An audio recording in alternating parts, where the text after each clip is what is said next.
One of the most common questions I get asked from homeowners is if they should sell their property or keep it as a rental property. I'm a huge fan of keeping real estate for the long term.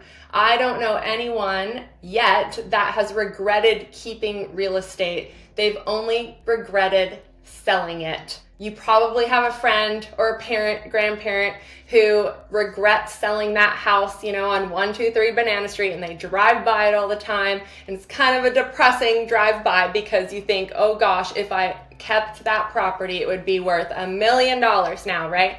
So we don't want to sell our assets unless we absolutely have to. So if there's a way that you can keep it as a rental and you are not over leveraging yourself by doing so, that is always my number one choice. Well, how do we figure that out? We have to talk to a mortgage professional. So a mortgage professional can help you figure out your debt to income ratios, your payments, and make sure that you can financially afford to keep the house as a rental.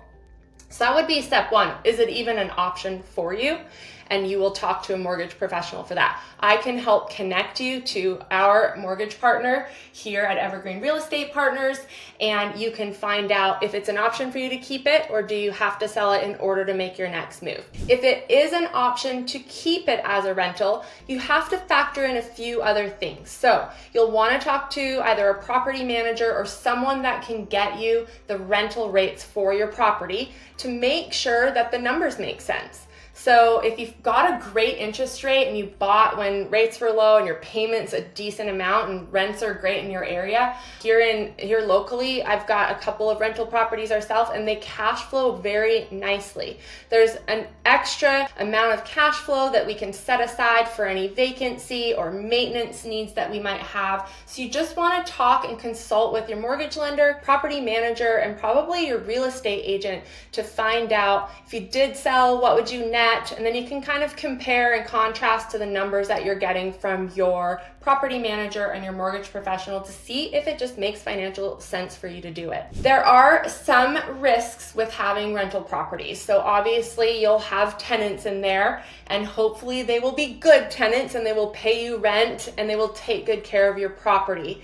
We've all heard the nightmare stories of people having nightmare tenants who don't pay rent or destroy the property, and those definitely do happen. And I always say the best decisions are made when you're okay and you can handle the worst case scenario.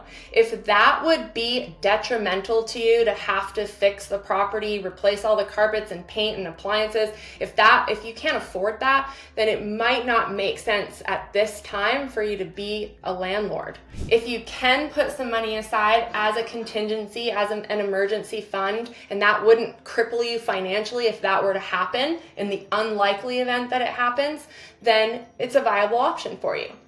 As always, it's so good to consult with a real estate professional, especially one that is versed in rental and income properties, so that you can get their input and consult with them before you make your final decision. We're always happy to help with that here at Evergreen Real Estate Partners, so reach out anytime. We are happy to walk you through it, and we are huge fans of building wealth through real estate and keeping our assets. So if there's a way to make it happen, we'll definitely be cheering you on throughout the process.